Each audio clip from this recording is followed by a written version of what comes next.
Hello guys, welcome back to our channel AR Gurukul. और आज का अपना जो टॉपिक है वो जनरल साइंस से रिलेटेड है।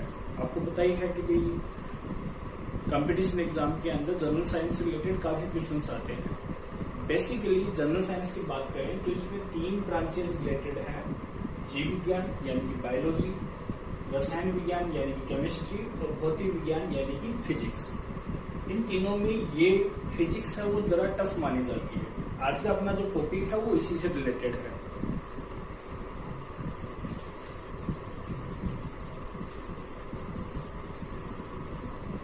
आज का अपना जो टॉपिक ले रहे हैं वो प्रकाश यानी कि लाइट से रिलेटेड है। इस टॉपिक को अपन 2 भागों में करके पढ़ने का प्रयास करेंगे, जिसमें से अपना पहला भाग अपन ले रहे हैं आज दर्पण तथा परावर्तन यानी कि मिरर एंड रिफ्लेक्शन। सबसे पहले बात करें प्रकाश है क्या। प्रकाश एक ऐसा माध्यम है जो चीजों को विजुअल बनाता है, दृश्यमान बनाता है। इसकी हेल्प से ही अपन चीजों को देख पाते हैं। बेसिकली अगर अपन बात करें लाइट की स्पीड को अपन c से प्रेजेंट करते हैं और लाइट की स्पीड होती है लगभग 3 × 10⁸ मीटर पर सेकेंड। अगर मैं आपको किलोमीटर में बताऊं तो ये आता है लगभग 3 लाख किलोमीटर पर सेकेंड। काफी ज्यादा है। अंतरिक्ष में जितनी भी डिस्टेंस या दूरियां मापी जाती है वो लाइट ईयर में मापते हैं अपन, यानी कि लाइट इस स्पीड से 3 लाख किलोमीटर पर सेकंड की स्पीड से 1 साल में कितना चलेगा वो होता है 1 लाइट ईयर। प्रकाश वर्ष बोलते हैं जिसको। प्रकाश की दूसरी खास बात ये है कि इसको ट्रेवल करने के लिए किसी मीडियम की जरूरत नहीं पड़ती। अब जैसे मेरी वॉइस अगर आप तक आ रही है, सामने कोई बैठा है उस तक अगर वॉइस आ रही है तो बीच में मीडियम हवा है इसलिए आ रही है। लेकिन लाइट को किसी मीडियम की जरूरत नहीं पड़ती। स्पेस से आती है जहां कोई मीडियम ही नहीं है, वहां से लाइट यहाँ तक ट्रेवल करके आती है। तो लाइट के बारे में ज्यादा नहीं देखते हुए अपन अपने टॉपिक पर चलते हैं, जो कि है दर्पण या मिरर। अब दर्पण में 2 टाइप के दर्पण है अपने पास। पहला समतल दर्पण और दूसरा गोलीय दर्पण, plane mirror and spherical mirror. सबसे पहले अपन बात करें समतल दर्पण की, जो कि आपने बहुत ही जगहों पर देखा होगा। एक सीधा सा सिंपल सा मिरर या कांच बोलते हैं जिसको। मिरर तैयार कैसे किया जाता है? कोई भी नॉर्मल कांच, जैसे खिड़कियों में लगने वाले शीशे होते हैं जिनके आर पार आप देख सके, एक नॉर्मल कांच को मिरर यानी कि दर्पण में कन्वर्ट कैसे करते हैं? किसी भी नॉर्मल कांच के एक साइड में अगर कोटिंग कर दी जाए सिल्वर की या एल्यूमिनियम की, पॉलिश कर दी जाए तो वो एक नॉर्मल कांच से मिरर में कन्वर्ट हो जाता है। इसके सामने कोई भी ऑब्जेक्ट होगा तो उसका रिफ्लेक्शन बनेगा। जैसे मान लें कि कोई भी ऑब्जेक्ट अगर एक नॉर्मल या प्लेन मिरर के सामने रखा हुआ है तो इससे जो लाइट रेज रिफ्लेक्ट होती है वो मिरर पर गिरने के बाद रिफ्लेक्ट होकर आप तक पहुंचती है। लेकिन लाइट हमेशा सीधी लाइन के अंदर चलती है। इसका मतलब ऑब्जेक्ट भले ही यहाँ रखा हुआ हो, लेकिन जब हम इससे रिफ्लेक्टेड होने वाली लाइट को देखते हैं तो हमें ऑब्जेक्ट यहाँ पर दिखाई देगा, यानी कि दर्पण के अंदर, जबकि वो बाहर रखा हुआ है उसमें। ठीक है। अब समतल दर्पण में जो प्रतिबिंब बनता है उसकी 4 खास बातें होती है, ये ध्यान देना। सबसे पहली चीज नंबर 1 अगर अपन बात करें तो बिंब दूरी और प्रतिबिंब दूरी बराबर होती है। बिंब दूरी यानी ऑब्जेक्ट की जो इस दर्पण से दूरी है उसको अपन बिंब दूरी कहते हैं, U से प्रेजेंट करते हैं। और इमेज या प्रतिबिंब की जो दर्पण से दूरी है इसको अपन कहते हैं प्रतिबिंब दूरी, V से प्रेजेंट करते हैं। इसी समतल दर्पण के लिए ये दोनों दूरियां बराबर होती है। बिंब दूरी और प्रतिबिंब दूरी दोनों बराबर होती है। दूसरी चीज की अगर अपन बात करें तो समतल दर्पण के अंदर जो इमेज बनता है वो हमेशा इक्वल साइज का होता है ऑब्जेक्ट। जैसे ऑब्जेक्ट साइज को अगर अपन h से प्रेजेंट कर रहे हैं और इमेज को अपन प्रेजेंट कर रहे हैं h डैश से, तो ये दोनों बराबर होते हैं। किसी भी ऑब्जेक्ट का साइज और उसके इमेज का साइज। आप किसी भी पेन को शीशे के पास ले जाकर देख लीजिए, अंदर आपको उसका साइज आपको वही दिखाई देगा। ठीक है। तीसरी चीज की अगर अपन बात करें, जिसको अपन बोलते हैं पार्श्व परावर्तन। पार्श्व परावर्तन में क्या होता है, आपने नोटिस भी किया होगा कि दर्पण के अंदर आपको अपनी राइट साइड है वो लेफ्ट दिखाई देती है और लेफ्ट साइड है वो राइट दिखाई देती है। जैसे अगर मैंने अपने लेफ्ट वाले हैंड में इस मार्कर को पकड़ा है तो आपको मिरर के अंदर राइट वाले हैंड में ये दिखाई देगा। ठीक है। तो ये जो साइड चेंज हो जाती है इसी को अपन बोलते हैं पार्श्व परावर्तन। एम्बुलेंस के आगे जो उल्टा नाम लिखा होता है वो इसीलिए लिखा होता है ताकि आगे जो गाड़ी चल रही है उसको साइड मिरर के अंदर वो नाम सीधा दिखे और वो तुरंत उसको साइड दे। चौथी जो खास बात है इस इमेज की, ये इमेज हमेशा कैसा बनता है, सीधा बनता है और आभासी होता है, यानी कि वर्चुअल है। इसको आप पर्दे पे नहीं प्राप्त कर सकते, ये इसके अंदर ही बनेगी। ठीक है। तो ये चार खास बातें किसी समतल दर्पण से बनने वाले प्रतिबिंब की होती है कि जितना ऑब्जेक्ट दूर होगा उतना ही अंदर इमेज दूर होगा मिरर से, और दूसरी चीज जितना इमेज का साइज होगा, जितना ऑब्जेक्ट का साइज होगा उतना ही इमेज का साइज होगा। तीसरी चीज side change, right side left बन जाती है और लेफ्ट साइड है वो राइट बन जाती है। और चौथा है कि ऑब्जेक्ट आपको हमेशा सीधा दिखेगा और वो वर्चुअल होगा।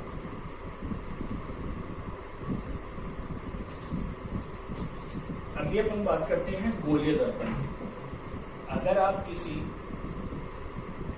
कांच की इस टाइप की ट्यूब में से एक छोटा सा आर्क, ऐसे कह सकते हैं छोटा सा अगर टुकड़ा काट लें आप इसमें से, तो वो एक्चुअल के अंदर आपको इस टाइप का दिखाई देगा। अभी नॉर्मल कांच का पीस है, जैसे कि अपने प्लेन मिरर में लिया था स्टार्टिंग के अंदर। अब इसको अगर मिरर में चेंज करना है तो ऑब्वियसली अपने को वही सिल्वर या एल्यूमिनियम वाली कोटिंग इस पे करनी पड़ेगी। अब कोटिंग की साइड में करते हो उस बेसिस पर इसके दो टाइप बनते हैं। अगर आप इसमें कोटिंग अंदर की साइड में करते हो तो ये कहलाता है कॉन्वेक्स मिरर, यानी कि उत्तल दर्पण।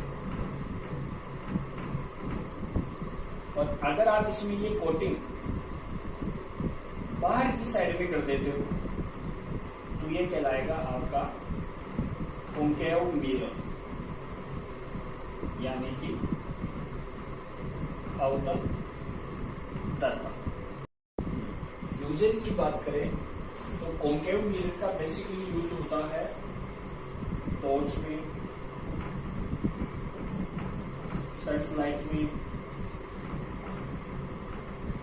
शॉक कुकर में, गाड़ियों की हेडलाइट में और डेंटिस्ट के द्वारा, डेंटिस्ट जो उपकरण यूज करते हैं उनके अंदर ये लगा होता है। उत्तल दर्पण की बात करें तो बेसिकली इसका यूज होता है वो गाड़ियों के साइड मिरर, यानी कि पार्श्व दर्पण, और बैक मिरर यानी कि पश्च दर्पण के रूप में होता है। गाड़ी में आपने देखे होंगे साइड मिरर्स लगे होते हैं और एक बैक मिरर लगा होता है पीछे देखने के, उसमें भी उत्तल दर्पण होता है। और दूसरा इसका यूज होता है वो एटीएम में भी होता है। एटीएम मशीन के अंदर छोटा सा उत्तल दर्पण लगा होता है जो पीछे का बहुत बड़ा एरिया ये कवर करता है, इसीलिए अपन इसका यूज करते हैं गाड़ियों के अंदर या एटीएम में।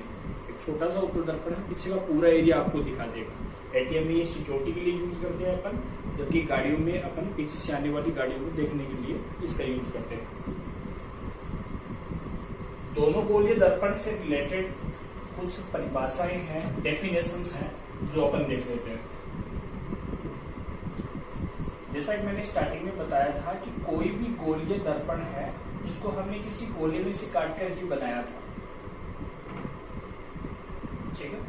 अब इस गोले का जो केंद्र है, सेंटर है, इसको अपन कहते हैं वक्रता केंद्र, सेंटर ऑफ कर्वेचर बोलते हैं जिसको, और इसको सी से प्रेजेंट किया जाता है।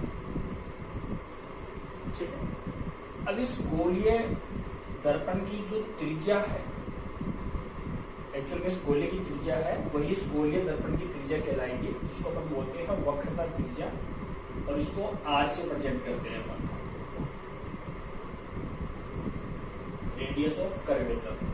ठीक है, अब अपन यहाँ पर अवतल दर्पण ले रहे हैं, उत्तल के अंदर भी सेम ऐसा ही होता है। जैसे इधर ये उत्तल दर्पण है, इसका भी ये सर्किल है, और इसका भी सेंटर सी होता है, और इसका भी ये रेडियस आर होता है। ठीक है, किसी भी गोलीय दर्पण का जो सेंटर पॉइंट है वो उसका ध्रुव कहलाता है, यानी कि पोल।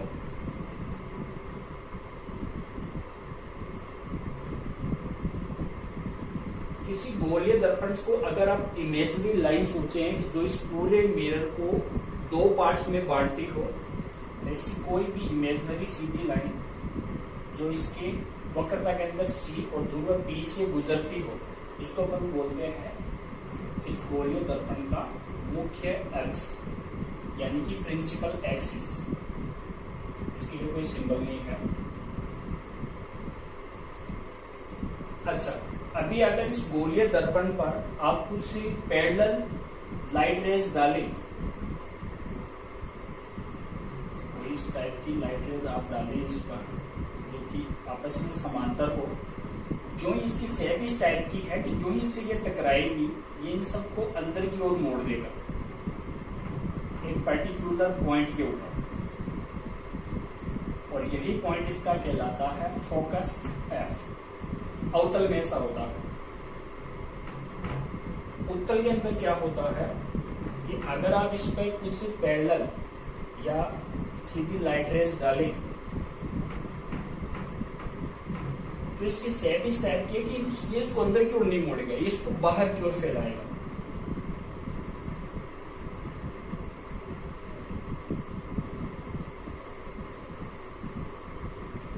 लेकिन अगर आप इन सारी रिफ्लेक्टेड लाइट को पीछे की ओर करें तो आपको पता लगेगा कि ये सारी ऐसा लग रहा है जैसे एक ही पॉइंट से आ रही है, और वही पॉइंट इसका कहलाता है फोकस एफ। यहाँ पर तो क्या होता है कि रियल के अंदर ये एक पॉइंट पर मिल रही है, लेकिन यहाँ पर सिर्फ ऐसा लग रहा है कि ये एक पॉइंट से आ रही है।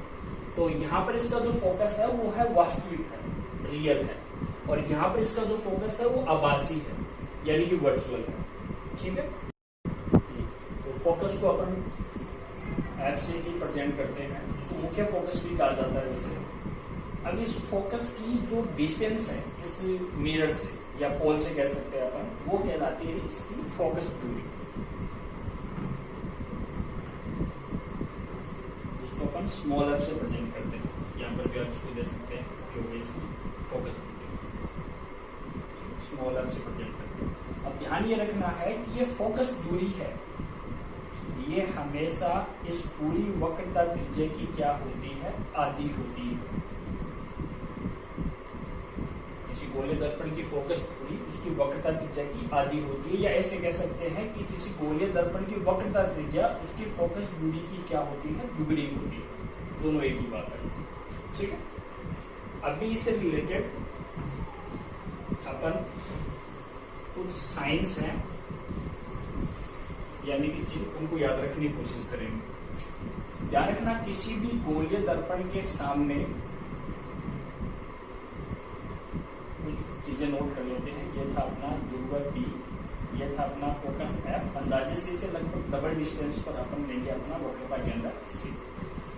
अब किसी भी ऑब्जेक्ट को जब आप दर्पण के सामने रखते हैं, ऑब्जेक्ट को अपन यहाँ एरो से शो कर देते हैं। किसी भी ऑब्जेक्ट को जब आप दर्पण के सामने रखते हैं तो इसका इमेज दो टाइप का बन सकता है।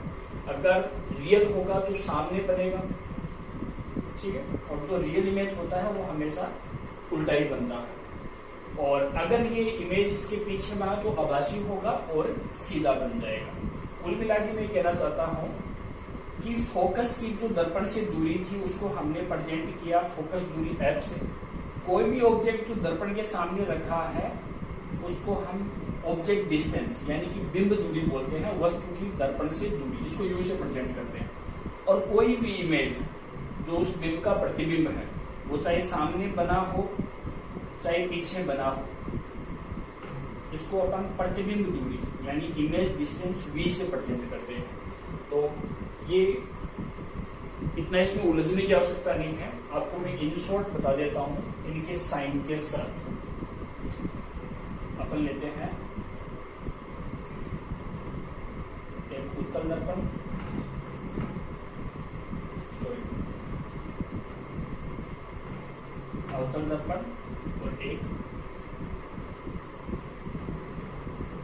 उत्तल दर्पण।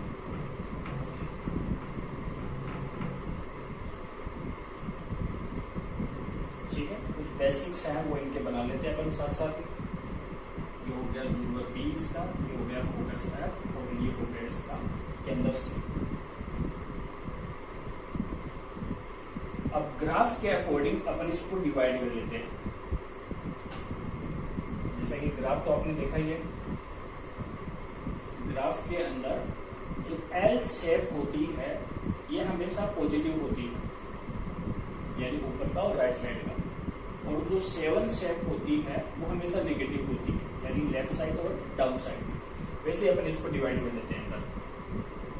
ये हो गया अपना नेगेटिव, ये पॉजिटिव, ऊपर की साइड भी पॉजिटिव और नीचे नेगेटिव। इधर right side positive, left side negative, upper side positive और लोअर साइड नेगेटिव। अब एक एक चीज की बात करते हैं। सबसे पहले अगर अपन बात करें फोकस दूरी एफ, अवतल दर्पण में फोकस किस साइड में आ रहा है? माइनस की साइड में आ रहा है। इसकी फोकस दूरी है वो क्या होगी? -2 होगी। जबकि उत्तल दर्पण में ये फोकस आ रहा है प्लस की साइड में, तो इसकी फोकस दूरी होगी प्लस में। इसका मतलब फोकस दूरी के 2 टाइप हो गए। अगर अवतल हुआ तो माइनस में और उत्तल हुआ तो प्लस में।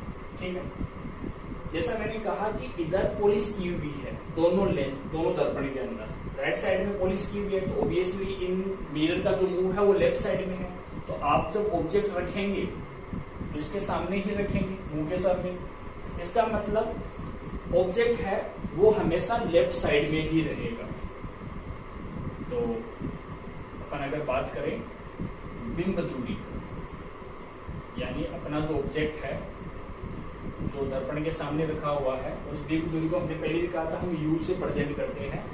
तो ये हमेशा किस में रहेगा? माइनस में। कोई फर्क नहीं पड़ता कि ये अवतल है कि उत्तल है, ये हमेशा माइनस में रहेगा। ठीक है, अब जो ऑब्जेक्ट आपने रखा है दर्पण के सामने, उसका कोई ना कोई साइज तो होगा ही, जिसको हम प्रेजेंट करते हैं बिंब साइज से, यानी कि एच। अपन ने जो भी ऑब्जेक्ट रखेंगे वो सीधा ही रखेंगे सामने की ओर। अब कोई भी ऑब्जेक्ट जो इस प्रकार से वर्टिकली रखा हुआ है उसको आप ऊपर की ओर ही नापेंगे, और ऊपर की ओर डायरेक्शन किसकी होगी? प्लस की। और ऑब्जेक्ट को आप हर हालत में सीधा ही रखेंगे, तो एच है वो हमेशा किस में रहेगा? बिंब साइज है वो हमेशा रहेगा प्लस में। कोई फर्क नहीं पड़ेगा अवतल है कि उत्तल है। इसी प्रकार से जो प्रतिबिंब बनेगा आपका इमेज, उसका भी कोई ना कोई साइज होगा। इसको अपन थोड़े से डिफरेंस के लिए एच डैश से प्रेजेंट करते हैं। अब प्रतिबिंब पर डिपेंड करता है कि प्रतिबिंब सीधा बना है या उल्टा बना है। अगर प्रतिबिंब सीधा बना है तो ऑब्वियसली प्लस की साइड में जाएगा, उल्टा बना है तो ऑब्वियसली माइनस की साइड में जाएगा। तो ये डिपेंड करता है पोजीशन पर। अगर प्रतिबिंब उल्टा बना है तो माइनस में, और सीधा बना है तो। अभी प्रतिबिंब दूरी की अगर बात करें,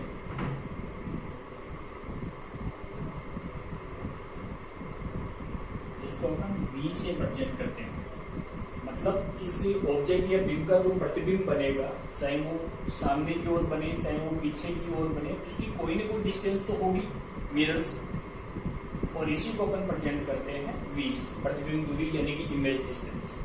ये 2 टाइप की हो सकती है। अगर आपका इमेज या प्रतिबिंब दर्पण के सामने बना है तब तो वो होगा वास्तविक, और अगर पीछे की ओर बना है तो वो होगा आभासी। ठीक है, तो सामने की ओर वास्तविक बना तब तो माइनस में आ गया, और पीछे की ओर आभासी बना तो प्लस में आ गया। अब इन चीजों को याद रखने की एक बहुत ही इजी सी ट्रिक मैं आपको बताता हूँ। इन 2 को तो आप वैसे ही ध्यान में रख लिए, क्योंकि ये चेंज होते ही नहीं है, न मिरर के अंदर न ही लेंस के अंदर। बिंब दूरी यू हमेशा माइनस में रहेगी, और बिंब का साइज h है वो हमेशा प्लस के अंदर रहेगा। ये दो तो चेंज होने की। अब बाकियों का जो ध्यान में रखना आपको, फोकस दूरी किसके लिए माइनस में, किसके लिए प्लस में, बिंब साइज, प्रतिबिंब साइज h' उल्टा होने पर माइनस पे है, सीधा होने पे प्लस में है, ये याद कैसे रखना है। आप इसको इजीली याद रखें इन दो साइन से, प्लस और माइनस। प्लस को अपन हिंदी में इस प्रकार से लिखते हैं और माइनस को अपन हिंदी में इस टाइप से लिखते हैं माइनस। बहुत ही इजी ट्रिक है, थोड़ा ध्यान से इसको देखना। प्लस छोटा नाम है माइनस के कंपैरिजन और माइनस बड़ा नाम है प्लस के कंपैरिजन, इसलिए छोटे और बड़े से याद रखेंगे। फोकस दूरी की बात करें तो अवतल बड़ा नाम है और उत्तल छोटा नाम है। तो अवतल बड़े नाम के साथ माइनस बड़ा नाम मैच हो गया और उत्तल छोटे नाम के साथ प्लस छोटा नाम मैच हो गया। ऐसा ही आप यहाँ पर कर सकते हैं प्रतिबिंब साइज h' में उल्टा बड़ा नाम है और सीधा छोटा नाम है। तो उल्टा बड़े नाम के साथ बड़ा नाम यानी कि उल्टा होगा हमेशा माइनस में और सीधा होगा हमेशा प्लस के अंदर। प्रतिबिंब दूरी v की बात करें तो वही वास्तविक बड़ा नाम और आभासी छोटा नाम। तो आभासी छोटे नाम के साथ यानी कि प्लस में और वास्तविक है वो माइनस में। एक इजीली ट्रिक से आप इसको याद रख सकते हैं। कोई ये डायग्राम वगैरह बना के देखने की जरूरत नहीं है, माइंड के अंदर आपके सेट रहेगा दर्पण के लिए। या अगर आपको फोकस दूरी पूछने की साइन पूछने किसी का भी, ये अवतल दूरी धनात्मक होती है कि ऋणात्मक होती है, प्रतिबिंब दूरी ऋणात्मक कब होती है धनात्मक कब होती है, तो आपको ये ध्यान में रहेगा। Thank you very much.